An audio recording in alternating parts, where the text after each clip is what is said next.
é a sequência de Mateus e hoje nós vamos ler, depois de termos deixado o capítulo 1, após 7 encontros no capítulo 1, na genealogia de Jesus, no significado dela, na quebra de todas as maldições, de tudo isso.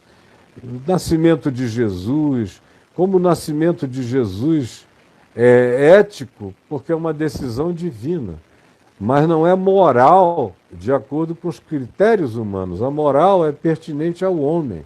A ética é a saúde humana segundo o desejo do Criador para a preservação da saúde da vida humana.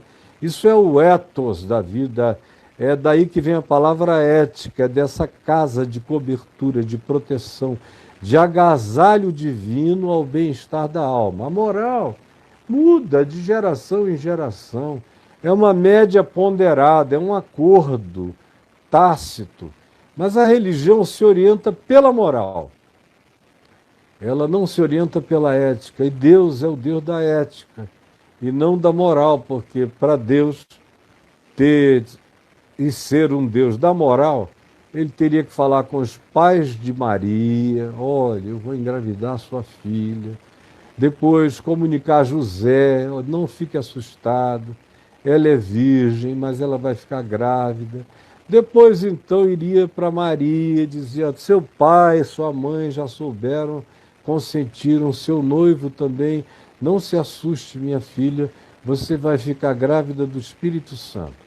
Isso para resolver um problema caseiro, porque não resolveria o problema moral, exterior e social sob hipótese nenhuma. Pai e a mãe dela e José poderiam vir em coro testemunhar que eles tinham a convicção de que era do Espírito Santo, mas mesmo assim a garota iria ser apedrejada. Apedrejada na vila de Nazaré, pelos mesmos que depois não suportaram Jesus dizer, em Lucas 4, na sinagoga de Nazaré, citando Isaías 61, dizer: hoje essa escritura acabou de se cumprir em mim. A escritura messiânica, da promessa messiânica de Isaías 61.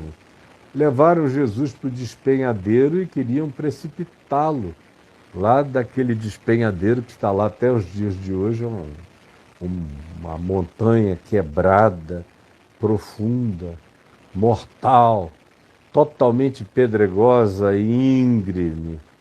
É um cliff muito, muito, muito perigoso. Levaram-no lá para empurrá-lo e matá-lo, abismá-lo nas pedras. E ele, olhando nos olhos de cada um deles, passou pelo meio deles, e não deu satisfação a absolutamente ninguém. Era nesse lugar, só que 30 e tantos anos antes, que a situação ocorreu, e o resultado moral seria o apedrejamento de Maria. Mas vem Deus e atropela a moral dos nazarenos, dos judeus e do mundo inteiro. Não fala com o pai, nem com a mãe, nem com o noivo, fala direto com a garota de 14 anos e diz: você vai ficar grávida. E a garota diz: eis-me aqui. Se fosse nos dias atuais, era a pedofilia divina. Para vocês terem ideia de como a encarnação de Deus em Cristo Jesus é uma coisa chocante em todas as perspectivas humanas que você queira avaliar. Ela não passa em nenhum critério. Em nenhum critério. O meu volume está no máximo, deixa eu ver. Melhorou por alguma razão? Então vamos lá, eu vou ler. Só que hoje, deixando o capítulo 1 para trás, não me perguntem nada, por favor, nem fiquem conversando entre vocês. Caio, explica por que existir um Deus. Não, meu filho, não. Acabou esse negócio, tá bom? Além do óbvio, acabou esse negócio, porque isso é óbvio. vá lá no meu portal, caifab.net, bote essa pergunta lá no robozinho. Ele te responda, porque ela é óbvia, não é além do óbvio. Olha aqui para mim. Mas só uma coisa, se há um Deus, e Deus é, e Deus há, com certeza absoluta, Ele é. Se Deus não é, eu não sou. Ele é, e eu é que não sou. Mas Ele é. Se Deus é, Ele é absurdo, e Ele está para além das tuas perguntas, além do óbvio. Deus está para além do óbvio, Deus é absurdo na sua natureza em si. Qualquer um que explique Deus é um burro. Deus está para além de toda explicação, de toda teologia, de toda compreensão. Um Deus compreensível é patético. Chega além do óbvio. E vamos parar de me perguntar. Aqui, por favor, em Mateus, no capítulo 2, está dito: depois de tudo que eu expliquei sobre o nascimento de Jesus, a quebra da moralidade, o significado de Jesus de um lado, Emanuel do outro, as explicações de natureza crística de um lado, vinculada ao Emanuel, e de natureza jesuológica, vinculada a Jesus, e à história, e ao espaço-tempo, e ao testemunho do Evangelho no espaço-tempo. O Emanuel precede o Cristo encarnado. Ele sempre esteve conosco e todas as coisas sempre nele estiveram. Dito isto, e todas as coisas anteriores que estão gravadas aqui para quem quiser, à vontade, prossegue o texto dizendo: tendo Jesus nascido em Belém da Judéia, tendo Jesus nascido em Belém da Judéia, por causa do recenseamento de Herodes, que Lucas é quem narra nos detalhes, explica o que eles foram de Nazaré fazer em Belém da Judéia. Por isso o Evangelho de Lucas é tão importante, dando consecução à narrativa de Mateus, as completações narrativas do Evangelho. Você encontra nos sinóticos, que são Mateus, Marcos e Lucas, esses complementos necessários, um ao outro.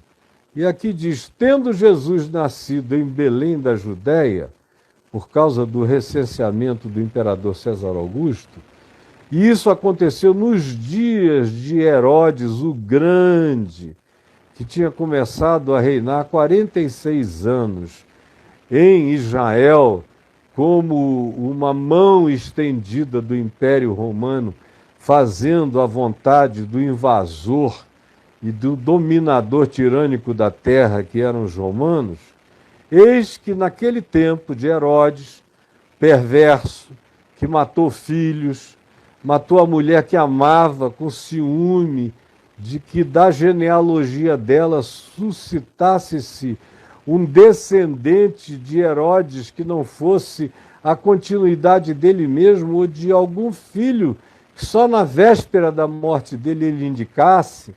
E como ela, a Miriam, esposa que ele amava, pela qual ele era enlouquecido, tarado, dizem os historiadores, era irmã do sumo sacerdote Jonatas, e que era um homem respeitadíssimo, e que tinha tudo, e toda a elegância, e os pudores, e a capacidade relacional de tomar o lugar de Herodes. Ele, com ciúme disso, não só mandou matar o cunhado, mas matou a mulher que amava e os filhos que dos dois procediam. Era um indivíduo absolutamente sem alma, um sociopata, psicopata, indescritivelmente horroroso, um dos seres mais verminosos da história de Israel. Esse Herodes, e conquanto fosse um indivíduo misto, ele era um idumeu, vinha da Idumeia, tinha pais mistos. E por causa dessa mistura pagã, judaica, ele conseguiu ludibriar os sacerdotes e enganar os romanos e fazer-se confiável e cumprir todos os desejos que a religião tinha, e se tornou um imperador que facilitava todas as coisas vinculadas ao templo, aos sacerdotes, aos hiperreligiosos que lhe garantiam um status de governança entre ele e os romanos, e tinham dele tudo o que queriam, porque ele existia também para favorecer a religião e os religiosos. Uma história que o cristianismo conhece muito bem, recorreu a ela o tempo todo, se corrompeu por causa dela, mais do que tudo nos últimos 1.700 anos, e continua corrupto pela mesma razão. Não pode aparecer alguma autoridade prometendo coisas à religião que eles ficam de quatro para o inferno, para o diabo, para quem quer que seja, e entregam tudo. E Herodes sabia onde estava o botãozinho desse pessoal que funciona, que é uma maravilha, quando tem uma autoridade que os suborna com esse poder do dar tudo, tudo isto eu te darei, se prostrado me adorares. Não é só Satanás que disse a Jesus, são todos os satanases, todos os anticristos, todas as autoridades manipuladoras, dominadoras, controladoras, que querem a bênção dos falsos profetas, das bestas falsos profetas, de acordo com Apocalipse 12:13, que são a religião abençoando o poder político. Todos os que querem isso apenas usam desse expediente e recebem tudo o que querem. E Herodes está aqui cumprindo este papel. Então vejam, então nos dias do grande rei Herodes, vieram alguns magos do Oriente, não se diz de que lugar no Oriente, mas eles vieram do Oriente a Jerusalém, uma viagem longa, no mínimo.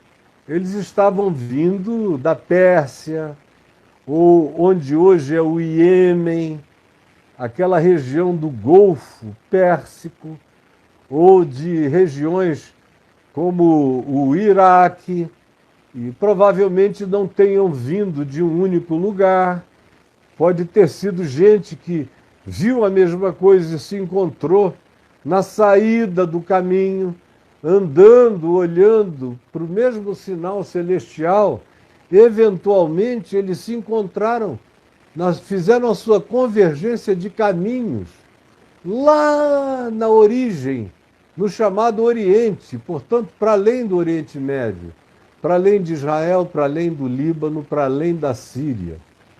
E eram pessoas que estavam vindo de regiões distantes, como a Pérsia Antiga, essa região do Golfo Pérsico e as beiradas do Iraque, da antiga Mesopotâmia, dessas regiões cultas em astronomia astrológica, porque no passado, naqueles dias, astronomia e astrologia eram a mesma coisa e eram consideradas ciências, a mesma e única ciência. Os mesmos que estudavam os astros para ver quando passavam, os posicionamentos, as marcações, os monumentos que os construíam em alinhamento perfeito até os nossos dias, com solstício de inverno, de verão, solstícios que anunciavam todas as estações, as chuvas, as monções, as primaveras, os verões, tudo nos alinhamentos, que hoje em dia a gente sabe, inclusive a Terra inteira obedece todos os alinhamentos que você encontra na região do Oriente Médio. Você encontra no mesmo alinhamento exato aqui na América do Sul, entre os povos da antiguidade da América do Sul, da antiguidade pré-indígena da América do Norte, da Europa pré-europeia e de todos os outros lugares do mundo. Eles estão encontrando esses alinhamentos até nas cidades que foram alagadas pelo dilúvio, que estão sendo achadas debaixo dos mares planetários, todas obedecendo o mesmo alinhamento que decorria do estudo dos astros e da eleição dos principais astros de cada povo e de cada lugar. E havia 4 ou 5 constelações que eram as prediletas, embora já houvesse a divisão dos 12 representantes dos signos do zodíaco conforme os meses do ano, que tiveram mudança de calendários lunares para calendários solares, de acordo com a cultura, com o tempo, com a geração, com tudo isso, mas marcando todos entre a mesma coisa, entre 28 dias e 30 dias de duração, com as variações que eles sempre conheceram e que nós conhecemos também. Então, feito esse introito para falar desses homens especialistas em astronomia astrológica, que vieram desse Oriente não designado, mas cuja cobertura geográfica a gente consegue identificar hoje, nos nossos dias, com muita possibilidade de serem os lugares que eu já mencionei, e eles chegaram a Jerusalém. E chegando em Jerusalém, perguntavam, foram entrando na cidade, devem ter entrado pela porta principal, pela porta dourada, vieram pelo Monte das Oliveiras, subiram as escadarias e entraram na esplanada do templo, onde o povo se reunia aos borbotões e começaram a perguntar, escuta, aonde é que vai nascer? Ou aonde está, onde será? Onde está o recém-nascido rei dos judeus? Porque eles tinham já certeza de que o tempo tinha se cumprido. Que pelos sinais, pelo sinal que eles tiveram nos céus, que eles chamavam de uma estrela, que podia ser qualquer coisa, porque era só a impressão deles, era tão diferente que eles sabiam que não era uma estrela do zodíaco, eles sabiam que não era uma estrela da astronomia mapeada por eles, não era, era uma coisa nova. Era algo que, na concepção deles, designava o nascimento de alguma figura luminar da história humana. Eles tiveram a convicção enorme de que eles estavam olhando para uma coisa alienígena em relação aos corpos celestes e que carregava uma mensagem que para eles era inequívoca. E perguntavam para todo mundo, onde está? O tempo presente verbal, esse onde está, era assustador, porque já dava o caso como feito. Onde está? E aí os judeus, na esplanada do templo, aquela multidão entrando e saindo, para todos os cultos, vendo aqueles homens bem vestidos, com suas caravanas imensas, com suas riquezas, com toda a sua demonstração de poder, figuras raras, dizendo aonde está. Não é aonde estará, onde será, onde está. Com uma convicção enorme de que tinha já um Emanuel presente, de que tinha um Jesus nascido em algum lugar. Onde está? E esses que vêm de onde não tem nenhuma informação, não tem nenhuma Bíblia, onde não há nenhum profeta, onde não existia nenhum João Batista, nenhum evangelista, ninguém prenunciando e sabendo que da geração e da genealogia de Abraão, de Davi, nasceria aquele que seria o Messias, o ungido de Deus no mundo. Não, era um lugar onde não havia essa história, nem essa informação. Eram pessoas que conheciam muita astronomia para os dias deles e imaginavam que os céus designavam sinais, como os astrólogos sérios da antiguidade imaginavam. Hoje em dia o cara pega isso tudo aí nos mapas astrais que o Google traz, vai aplicando cada um para si ou para o outro e fica todo mundo andando para lá e para cá. Eu sou isso, eu sou aquilo. Agora está tendo um reavivamento astrológico na nossa sociedade. Todo mundo que vem conversar com você, depois de um papinho, vocês já notaram, é óbvio. Tá? Se eu, que sou um velho, sei disso, imagina vocês que estão aí na rua com a garotada. Toda hora tem alguém que me ouve assim, sem saber maiores informações sobre o meu nascimento, fica supondo algumas coisas. O senhor deve ser do signo tal. E ninguém acerta. Aí eu digo, olha, eu sou, por acaso, de peixes. Mas, de acordo com as designações astrológicas de vocês, eu tenho um pedaço de cada coisa. E a minha vida e a minha personalidade é uma confusão total para quem se aferra a esses perfizinhos psicológicos tão básicos, tão bobos e tão lotericamente capazes de serem afináveis com as tendências da maioria das pessoas, e cada um enxerga o que procura. Em qualquer coisa, todo mundo acha o que quer. Acha o que quer. Seja nos astros, seja na leitura da Bíblia, assim, abrindo e botando um dedo em cima. Cada um acha o que quer. E não acha nada quando acha só o que quer, não acha coisa nenhuma. Então eles perguntaram, onde está? Foi por isso que essa pergunta, onde está o recém-nascido rei dos judeus? Porque vimos a sua estrela no Oriente e viemos para adorá-lo. Onde está?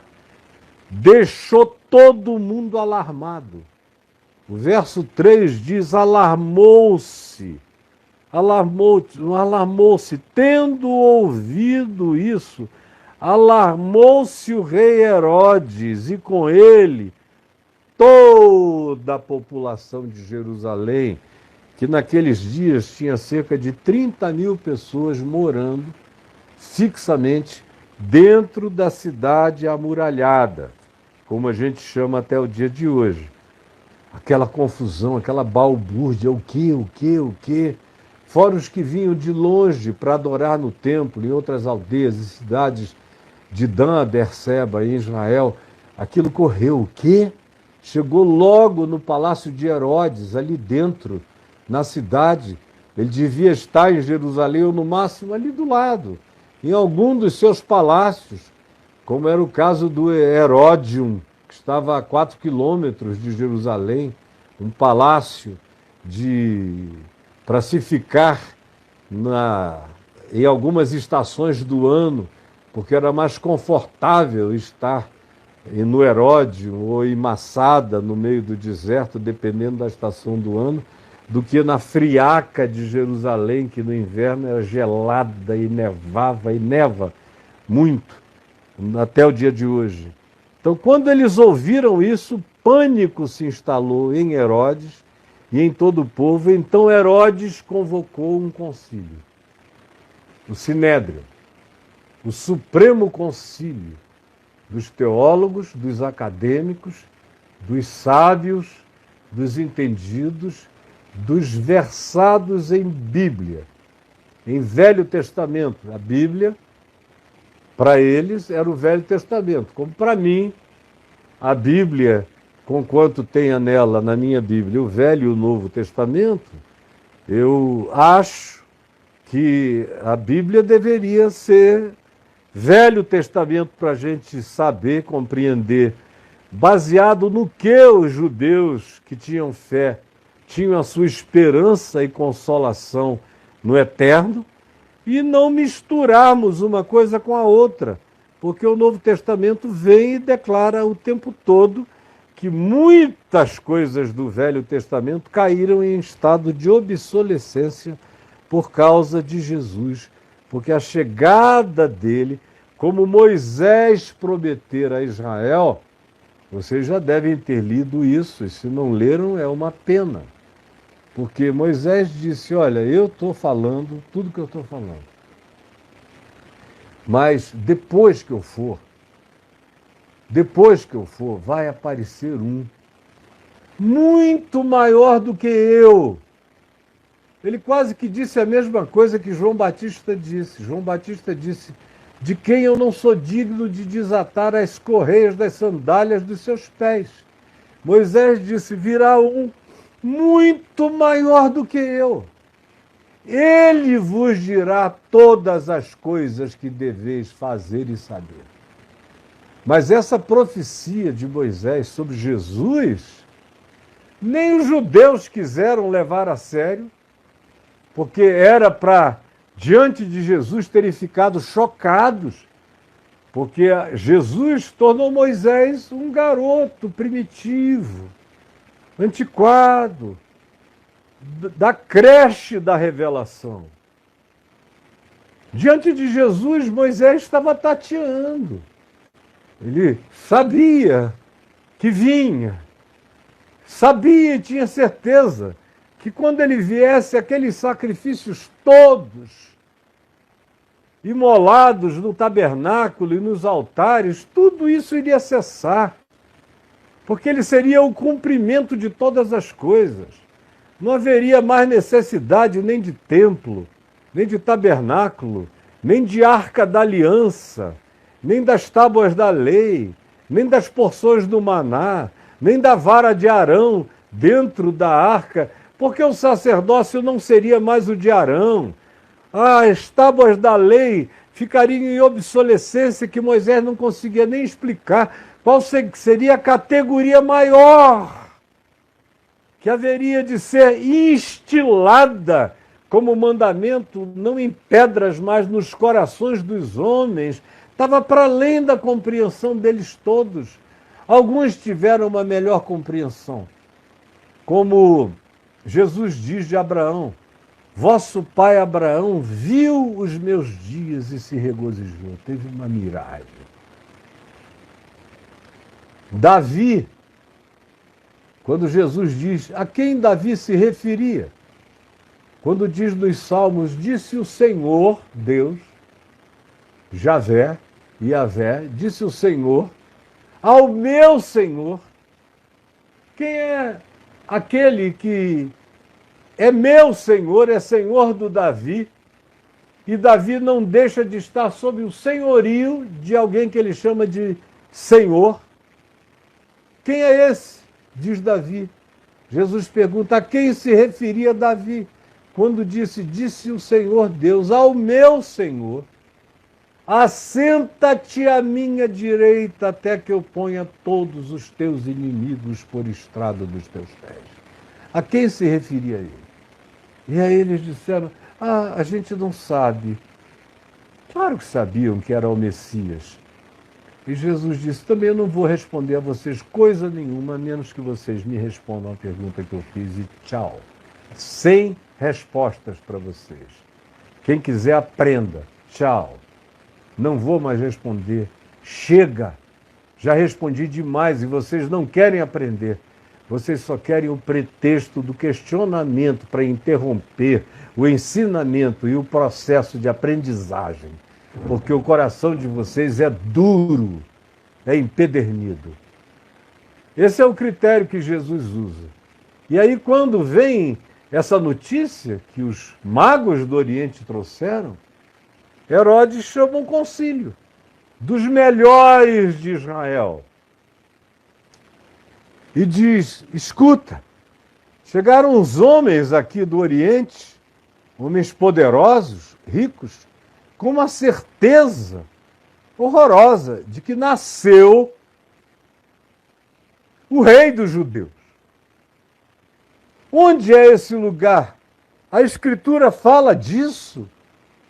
Onde é este lugar? E ele perguntou aos principais sacerdotes, a todos os que ministravam os principais ofícios no templo, aos doutores da lei, aos escribas do povo, aos entendidos aos quais o povo recorria, os rabinos cultos, e indagava deles onde o Cristo deveria nascer.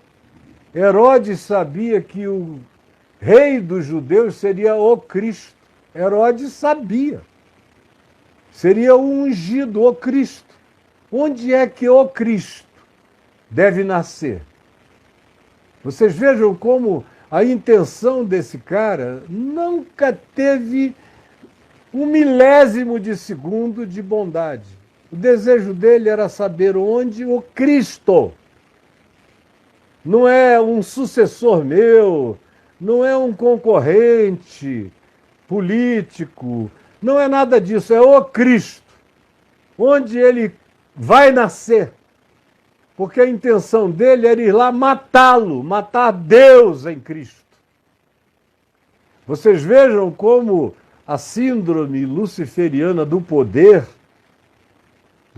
político, do poder do dinheiro, da fama, do domínio, do despotismo, da convergência absoluta de controle para um só. Como essas coisas relativizam tudo, até Deus, no coração de qualquer um. Não é à toa que o diabo disse a Jesus: tudo isso eu te darei se prostrado me adorares.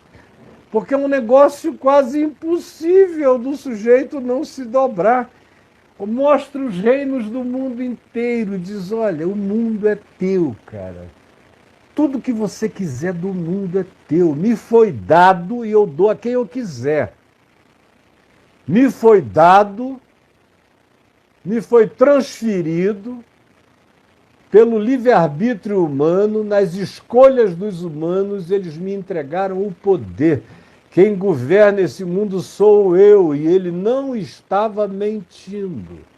Era com Jesus que ele estava falando. Tudo me foi dado e eu dou a quem eu quiser.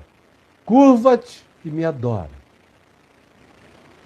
Me adora e eu te darei todos os reinos do mundo. E tu cortas um caminho, tu tiras a cruz da tua frente, tu arrancas essa história de amor, justiça, pobre, misericórdia, compaixão, se importar com os que nada podem ou pouco podem, ou nada sabem ou sabem quase nada. Tudo isso é bobagem. Se você me adorar, eu te coloco no trono do poder e você governa, e esse atalho não tem preço e é meu. E vem o próprio Jesus e confirma isso. Antes de ser entregue às autoridades do templo, lá no jardim do Getsemane, antes de ser levado para a casa do sumo sacerdote Caifás, ele diz: aí vem o príncipe deste mundo. O príncipe deste mundo, que é o diabo, e ele nada tem em mim. Ele nunca encontrou nenhuma vantagem, não há um pedacinho de eu em mim que tenha negociado com ele coisa alguma. Ele nada tem em mim. Eu sou o único homem andando pela terra em quem ele não tem nenhuma unha, nenhum pedaço de nada. Não tem nenhuma cabeça de ponte, por mais discreta, por mais inconsciente, por mais irreconhecida que seja para o próprio indivíduo. Não tem ninguém em quem ele não tenha uma patinha, um pedacinho. É por isso que ele governa, ele é o príncipe deste mundo. Agora, em mim, ele nada tem em mim. E só houve um, e só há um, que pode dizer isso. Ele, o diabo, as hostes e as civilizações malignas e os entes, principados, potestades, soberanias, tronos, poderes, em toda a cosmogenia bíblica, feita de múltiplas dimensões e seres e poderes que a gente chama de anjo, arcanjo, querubim, serafim e outras coisas, mas são só apelidos semíticos e bíblicos. Cada povo tem suas nomenclaturas para designar essas criaturas, porque elas são criaturas que foram criadas antes, muito antes dos humanos e da própria vida na Terra, nos pré-existem com muita largueza absoluta. Pois bem, conforme diz Provérbios 8, eles alegremente cantavam, antes de qualquer rebelião universal ou cósmica, louvando o Criador por toda a sua criação cósmica e transcósmica, adorando. Pois bem,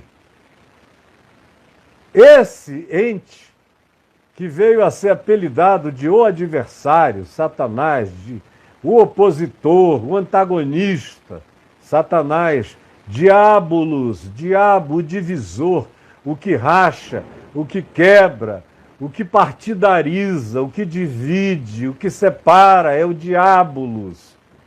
E essas criaturas que são de natureza angelical, de outra dimensão, não foram criados com os humanos, são muito anteriores à presença dos humanoides na Terra e muito anteriores à presença do Homo sapiens sapiens e de todas as criaturas vivas e de todos os vegetais planetários, antes da existência da Terra e da Lua. Muitas dessas criaturas estavam aí nas próprias crises universais.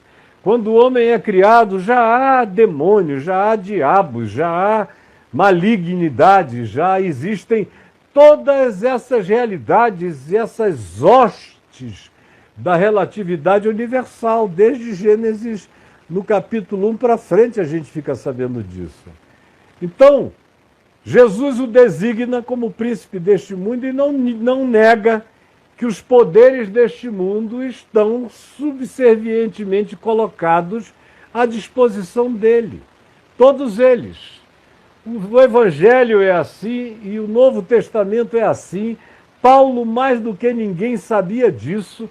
E o apóstolo João diz: esse mundo está cheio de anticristos, dentro da igreja e fora da igreja, cheio. Um dia haverá um super anticristo. Mas enquanto isso está lotado. Nos dias de João estava lotado. Nunca não houve anticristos na Terra.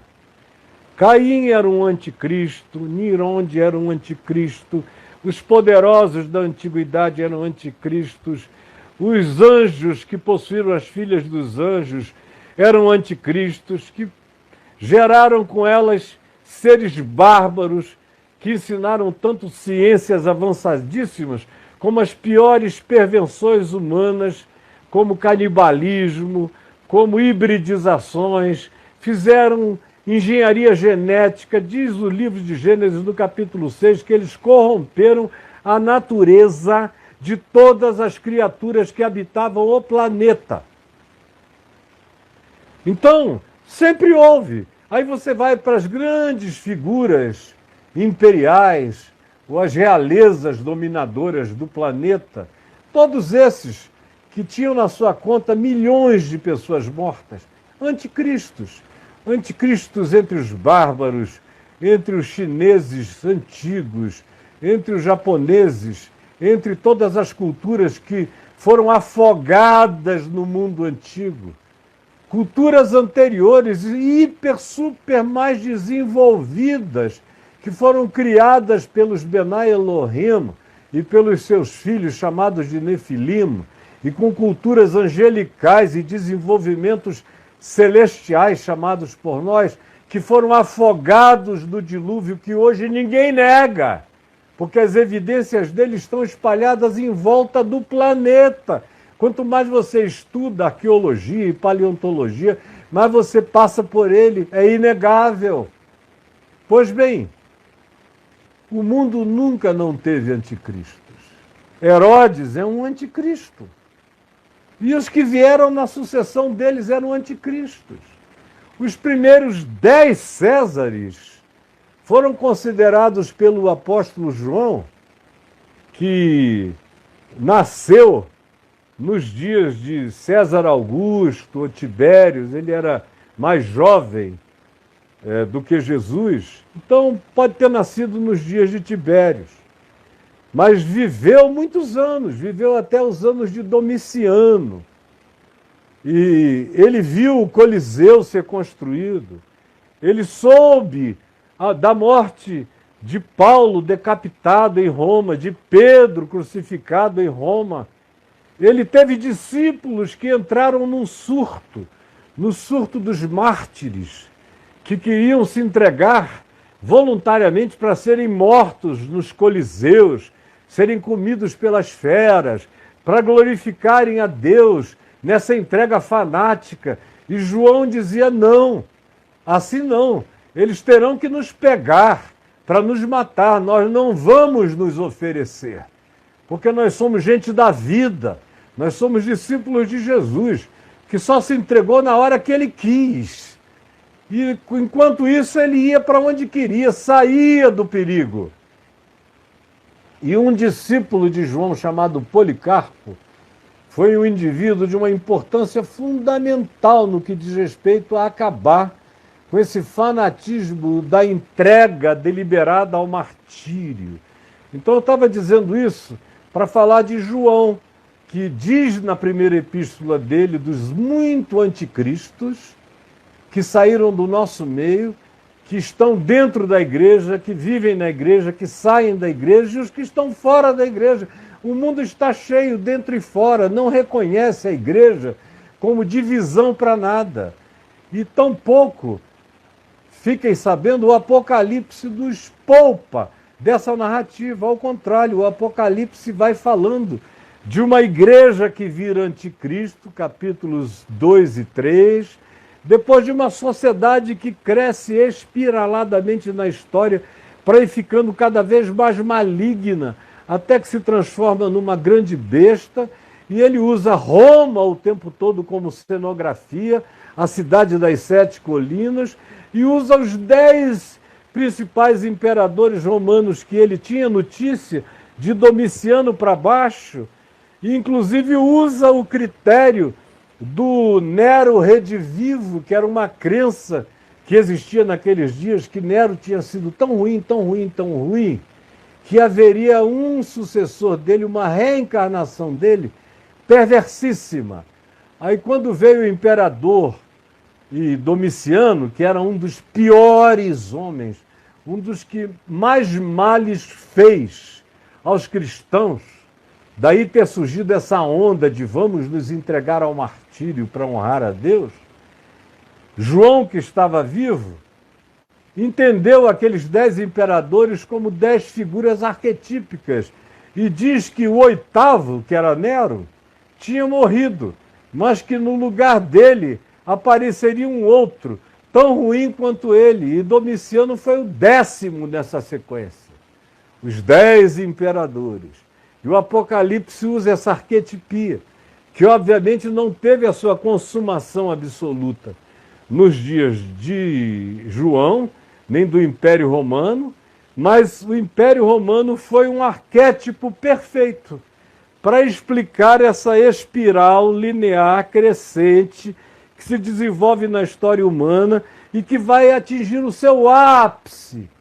Cada geração isso fica mais parecido com a descrição de João Batista, a tal ponto que eu tenho dito há anos que eu já não preciso de muitas pesquisas hermenêuticas, ou quase nenhuma, para entender o Apocalipse. Porque o Apocalipse é contemporâneo da gente. O Apocalipse é, geopoliticamente falando, parecidíssimo com o planeta, como o planeta é hoje. É, ecologicamente falando, parecidíssimo de como o planeta está hoje.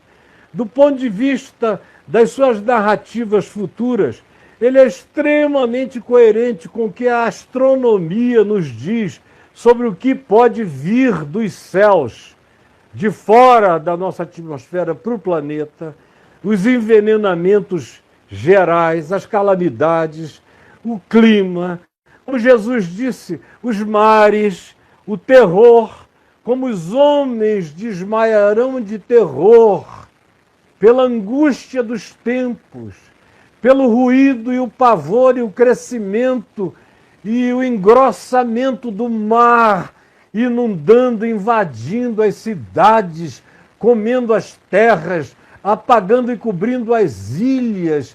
Jesus disse: os homens vão cair em colapso, em pânico, diante dos sinais nos céus e dos céus, e sobre a terra angústia, angústia, entre as nações, ameaça, medo, guerra, possibilidade de destruição, de hequetombes, de todos os tipos e natureza.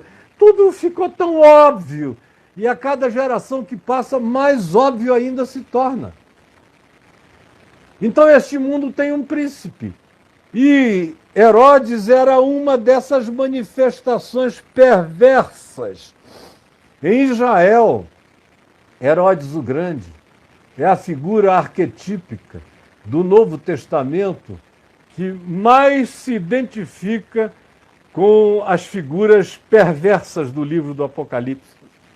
Com o grande dragão que quer engolir a mulher grávida de um filho que nasceria e regeria as nações com cetro de ferro, com a vara da sua boca, com a palavra da sua boca. Leia lá no livro do Apocalipse.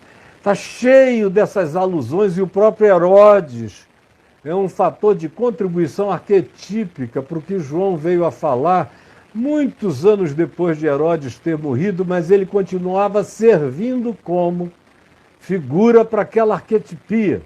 Assim como Antíoco Epifânio III servia como arquetipia para Jesus, falar dele, usando-o como referência para o abominável da desolação, que se assentaria no lugar santo, ele diz: quem lê entenda, fazendo uma alusão ao profeta Daniel e também historicamente aos que tinham vindo da dinastia de Antíoco Epifânio, dos Seleucidas, que estavam na Síria, da divisão do exército de Alexandre o Grande, em 4 generais, e os 2 mais importantes eram Ptolomeu no Egito, pai de Cleópatra, e os Seleucidas na Turquia, de onde veio a dinastia dos Antíocos. E Antíoco Epifânio foi quem pegou um porco e imolou no altar em Jerusalém, profanando tudo. Por isso ele se transformou numa figura arquetípica dessa abominação desoladora, dessa capacidade de transformar o santo em sacrílego, desse desrespeito por qualquer coisa. Como as Escrituras dizem, ele não respeitará nem Deus nos céus, nem mulheres, nem homens, nem ninguém, nem referência de coisa alguma. Ele diz que ele é a referência, ele é o absoluto. Durante a história a gente encontrou milhares de pessoas assim. Milhares. Hitler não é o único. Meu Deus, Stalin foi um Hitler da mesma natureza perversa. Antes dele, quantos outros tiveram a mesma natureza perversa? Quantos Césares? Quantos bárbaros? Quantos invasores? Quantos matadores? Tem figuras que às vezes a gente nem ficou sabendo exatamente na história. Mas alguns deles, a eles são creditadas a morte de mais de 50 milhões de pessoas em tempos antigos, há milênios atrás. Há milênios. Houve pessoas que conseguiram eliminar mais de 5% da população da Terra conhecida na época. Para vocês verem os malignos que já passaram pelo planeta. Então esse Herodes está aqui, no meio de um concílio, sentado com os teólogos, com os acadêmicos, com os líderes do templo, com os recolhedores de dízimo, que receberam uma convocatória deles no meio da noite e vieram para responder uma pergunta teológica, cuja resposta está em Miqueias, no capítulo 5, versos 1 e 2. E eles sabiam de cor, é óbvio. que Miqueias diria isso. Quando Herodes os perguntou onde ele deve nascer, eles disseram, em Belém, da Judéia. Porque assim está escrito por intermédio do profeta Miqueias, capítulo 5, versículo 2. Se a Bíblia deles tivesse essa divisão em capítulos e versículos, eles teriam dito, para ser mais fácil achar. Está em Miqueias. E o que é que está dito? E tu, não literalmente assim como eu disse ontem, Mateus não cria no literalismo, ele cria no significado da mensagem. E a mensagem de Miqueias está exata aqui, mas não é literal como está escrito em Miqueias 5:2. Você até na sua Bíblia você compara e vê que não tem essa exatidão de transliteração, nem essa obsessão letrista, nem de inerrâncias de palavras, nem de falta delas, nem nada disso. Se o significado fosse correto, estava tudo certo, porque a palavra de Deus não é feita de letras, mas de significados e de sentidos. Está escrito, e tu, Belém, terra de Judá, não és de modo algum a menor entre os principais de Judá, porque de ti sairá o guia, o Cristo, o guia, que há de apacentar o meu povo Israel, há de apacentar. Com isto, o rei Herodes, tendo chamado secretamente os magos, reunião secreta, off absoluto, o rei com vocês, ele foi e disse o seguinte, inquiriu deles com precisão quanto tempo havia em que a estrela aparecera a primeira vez. Para que ele perguntou? Para fazer o cálculo da viagem, com uma caravana grande como aquela. Quanto tempo teriam levado desde a primeira aparição celestial desse corpo celeste inusitado até aquele dia? Era uma questão de cálculo para ver. Nasceu. Deve estar com quanto tempo? Com que idade? Ele queria assuntar para ter certeza absoluta de que ele não erraria o alvo do homicídio que ele queria praticar. Perguntou com precisão de calendário. Falem para mim, eu sei que vocês conhecem os calendários, a exatidão do tempo. E eles disseram. Então o próprio Herodes disse, então, já que é assim, vão adiante até Belém. E lhes disse, ide informar-vos. Ide informar-vos. Cuidadosamente, é outra palavra minuciosamente escolhida. Ide informar-vos. A gente já viu aqui a palavra, queria saber com precisão, agora quer informação precisa a respeito do menino. A data, a hora, o lugar, onde é. Marquem no GPS. Então voltem aqui, me avisem, porque eu não quero confusão, não quero os romanos apavorados, não quero que isso seja reportado a César, não quero que a cidade saiba, não quero que esse assunto corra, quero silêncio, porque senão é o meu lugar que fica em perigo. E eu preciso abafar essa informação, dizia ele para si próprio. Por isso é que ele requer esse sigilo todo e diz, depois que vocês me avisarem, então eu irei lá, semelhantemente a vocês. Olha a grandeza da hipocrisia política, que é sempre a mesma, em todo lugar, conforme a máxima. Todo poder corrompe. E todo poder absoluto, absolutamente corrompe, de maneira absoluta e completa. E está aqui esse ser que não tem referência de coisa alguma, que é o Senhor de todas as coisas segundo ele, criando um estratagema, usando o conhecimento profético e a sinceridade desses gentios, desses pagãos lindos, maravilhosos e crentes, e diz, eu irei lá também adorá-lo. Depois de eles, os magos, ouvirem o rei Herodes, partiram. E Belém está ali, a 5 quilômetros de distância, 6 no máximo, dependendo do lugar da cidadezinha que você fosse naqueles dias. E eis que a estrela que eles tinham visto no Oriente, seguido todo o caminho, voltou a aparecer e os precedia, bem sobre a cabeça dele, até que, obviamente, não era uma estrela, estrela não anda assim, para e passo, seguindo os camelos, andando devagar naquele lugar, a mesma estrela. Está mais para um objeto não identificado, luminoso nos céus.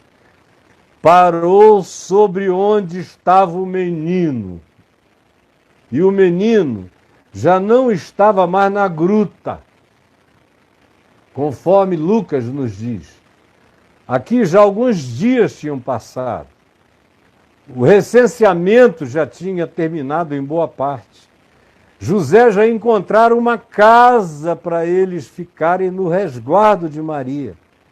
Então o verso 11 diz, entrando eles na casa, portanto já não mais na estrebaria, na gruta, já é uma casa.